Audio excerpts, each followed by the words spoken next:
Olá, começa agora mais um programa Ponto de Vista, seu programa de entrevistas sobre temas atuais.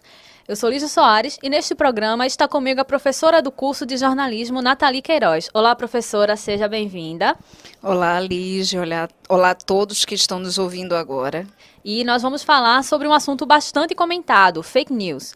Hoje em dia temos um grande volume de notícias chegando a nós todo o tempo. E às vezes já passamos algumas delas sem ao menos ler e verificar a fonte. Uma das pessoas afetadas por fake news recentemente foi a vereadora Marielle Franco, assassinada no Rio de Janeiro na noite de 14 de março desse ano. Vários boatos sobre a vida de Marielle começaram a circular e foi criada uma página no site da vereadora para desmentir todos eles. Agora estão convocando a ajuda do internauta neste trabalho. E esse não foi o único caso.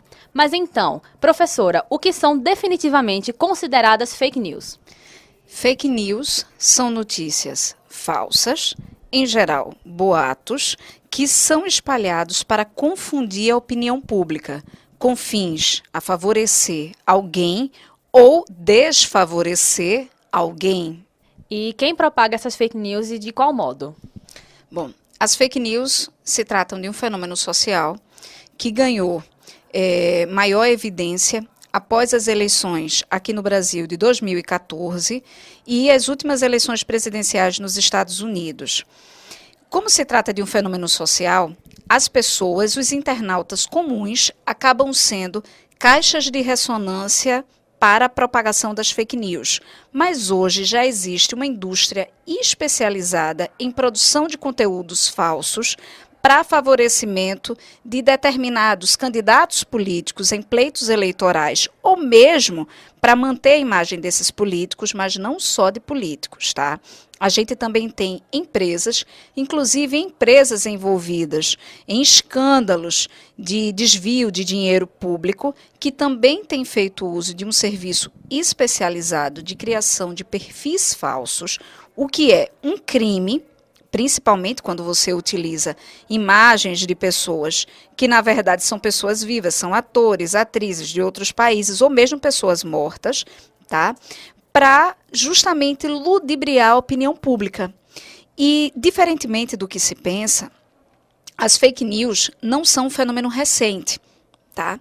Historicamente, os veículos de comunicação, rádio, TV, jornal impresso, revistas, também se valeram de informações inconsistentes ou falsas para favorecer determinadas figuras públicas ou para favorecer determinadas ideologias. Então, esse não é um fenômeno recente. Recente é a proporção que ela tomou e recente é o processo de profissionalização dessa propagação massiva de informações falsas. A professora citou os bots que nós estamos descobrindo agora, né? Muitas informações estão vindo à tona e nós vamos descobrindo que as informações são propagadas por bots, que são essas contas fakes criadas e acontece esse boom de fake news. Mas vamos seguindo aqui. O conceito de fake news está ligado à pós-verdade, já que essas informações pendem muito, certas vezes, para o lado emocional? Ele está vinculado, sim, à pós-verdade. A gente vive num período em que há um processo, para quem não conhece esse conceito, a gente vive num período em que há um processo muito pesado de relativização da verdade, tá? E essa relativização, óbvio, nenhum veículo de comunicação, nenhum jornalista, nenhuma pessoa, por mais sabida que seja, ela vai deter toda a verdade sobre um fato social. E ela vai conseguir passar isso. Óbvio que não. No entanto, a relativização extrema da verdade, ela na verdade consiste em um fenômeno muito nocivo para a própria sociedade, porque ela acaba difundindo informações que não são somente parcialmente falsas, mas que são tendenciosamente falsas e que podem interferir decisivamente nas vidas das pessoas e na vida da própria coletividade. Se a gente pensar que, por exemplo, boa parte das fake news que foram propagadas durante as eleições, o pleito de Hillary Clinton e Donald Trump, boa parte das notícias sobre Hillary Clinton eram falsas e tinham sido impulsionadas a partir de seguidores de Donald Trump, a gente tem um fenômeno de larga proporção, porque isso impactou no resultado eleitoral e, obviamente, impactou na política pública, na legislação dos Estados Unidos e, como é uma grande potência, impactou em todo o mundo. Então, o fenômeno das fake news tem sim relação com a pós-verdade. A pós-verdade se trata de um fenômeno de extrema relativização da verdade, ou seja, do uso da mentira como se fosse um posicionamento parcialmente verdadeiro, um ponto de vista, e esse tipo de posicionamento não é aquilo que se espera de ética ou da ética jornalística, tá? Então é muito importante que a gente pense que, da mesma forma que as fake news acabaram sendo associadas ao universo das redes sociais, o conceito de pós-verdade ele já foi associado a esses novos veículos de comunicação ou as novas tendências editoriais dos veículos de comunicação. Então, é importante que a gente pense que se há essa relação, se essa relação ela persiste, é preciso questionar quais são os limites éticos dessas empresas de comunicação, para além, obviamente, dos limites éticos de quem propaga esse tipo de informação. Então, a senhora falou sobre os veículos de comunicação. Gostaria de saber como é que as fake news afetam esses veículos e essas instituições e pessoas vinculadas à informação falsa que foi divulgada. Eu acho que, antes de tudo, Lígia, é importante que a gente considere um fenômeno do atual modelo de jornalismo, desse jornalismo apressado, do jornalismo que se baseia no profissional multitarefas, né? Um só profissional que desempenha funções de 3 profissionais. É importante considerar que esse modelo de jornalismo pós-industrial, ele é um modelo fadado ao erro, tá? Por quê?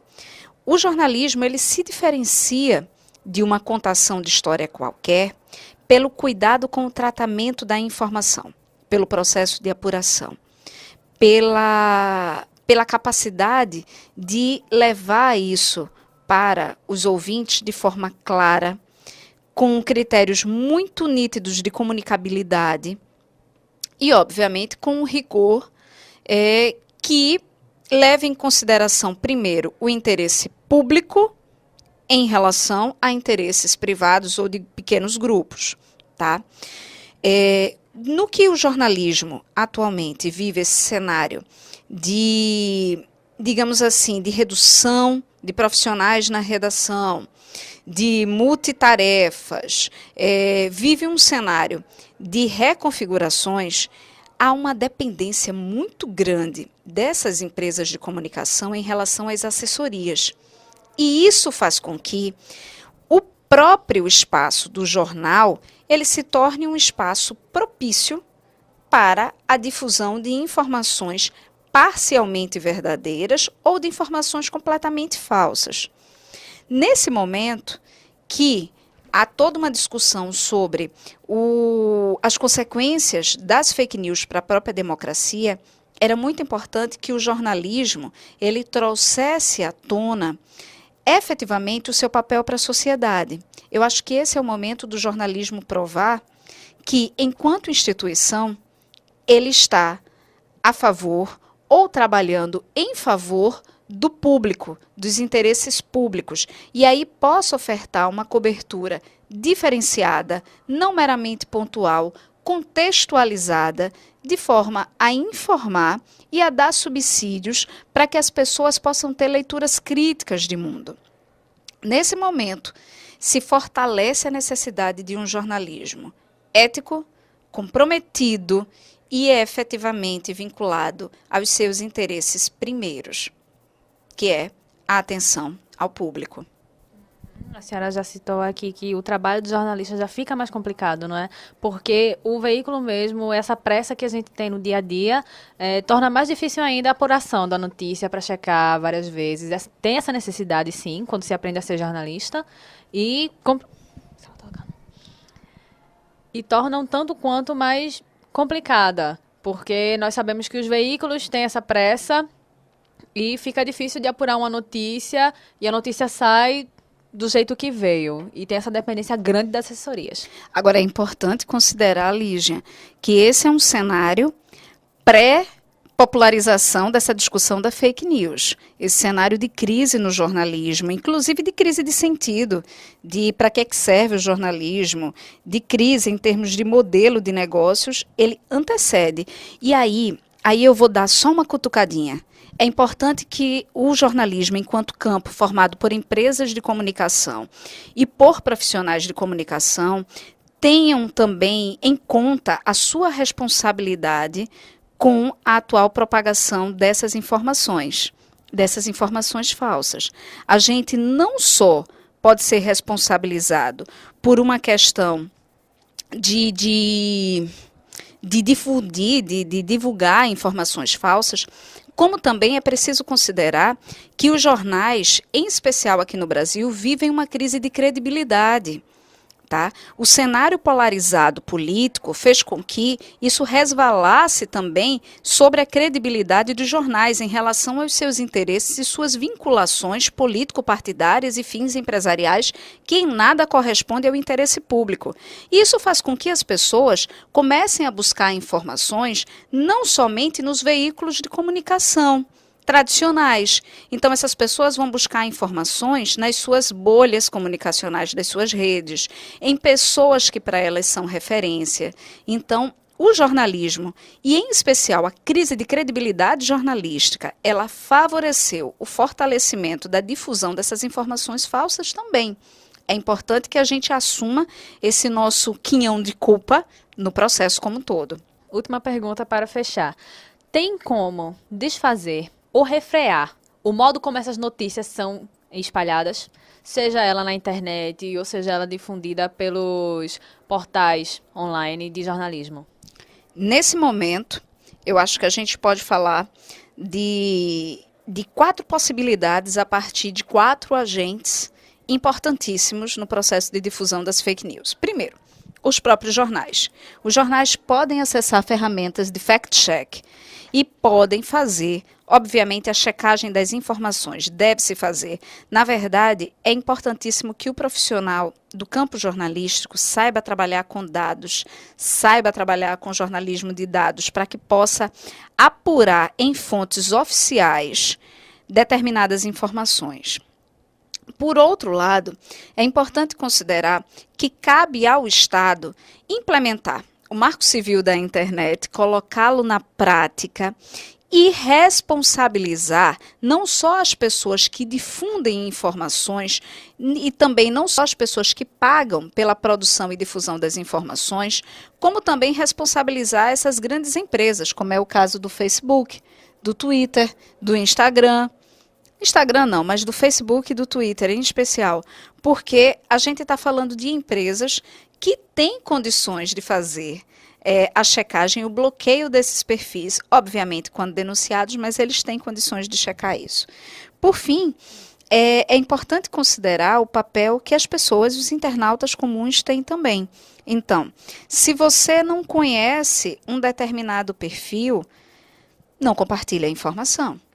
Se você viu uma informação e não checou a extensão do site, a fonte do qual ela vem, é importante que você também não compartilhe essa informação.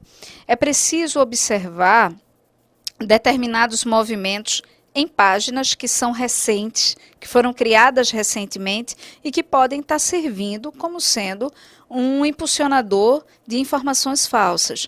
Então, cabe a gente também utilizar do bom senso e da responsabilidade para não estar difundindo informações que parecem ser coisas bobas, mas que não são. Elas podem ter consequências devastadoras sobre a democracia, os direitos de outras pessoas, a memória de pessoas mortas, como é o caso de Marielle, que você falou. Enfim, é um papel de toda a sociedade, considerando o impacto que uma informação verdadeira ou falsa tem sobre as vidas, individualmente e coletivamente. E lembrando que esses casos de fake news, como a professora já disse, acontecem há muito tempo. Há vários casos que, se nós formos procurar, são extensos e levaram à destruição de vidas. Alguns casos ocorreram de fechar escolas, não é? O caso da escola base, por exemplo, lá em São Paulo, né, que uma notícia mal apurada virou um verdadeiro show de horrores durante dias e arruinou com a vida de uma família inocente que não tinha abusado sexualmente de nenhuma criança havia sido, na verdade, violentada, mas a informação destruiu a história que essas pessoas vinham criando. Então, é importante considerar que as fake news, elas existem na internet, elas existem nas nossas redes sociais, mas elas podem ser difundidas por qualquer plataforma, impresso, jornal televisivo, rádio. Então é preciso que a gente esteja muito ligadinha nas informações e sempre, como bom leitor, bom ouvinte, bom telespectador, cheque em mais de uma fonte determinadas informações que vocês achem duvidosas. Exatamente. Lembrando que esse ano é ano de eleição. Espero que todos vocês fiquem ligados nas notícias e, por favor, prestem bastante atenção no que os seus candidatos estão falando. Por favor, chequem também, como nós já frisamos por aqui. E eu gostaria de agradecer a professora Nathalie por trazer mais explicações sobre esse assunto tão recente, mas tão importante para o jornalismo e para a sociedade. Obrigada, professora. Obrigada, Lígia. E eu queria que a senhora também desse suas considerações finais. O que é que a senhora deixa de recado para as pessoas que estão ouvindo este programa? Eu acho que, principalmente nesse ano, como você bem falou, é um ano da gente se responsabilizar em relação às nossas escolhas como um todo, pensando não somente nos nossos interesses, como nos interesses da coletividade. Porque como a gente vive em sociedade, tudo que está desequilibrado ao nosso redor, que parece não estar diretamente vinculado à nossa vida, está.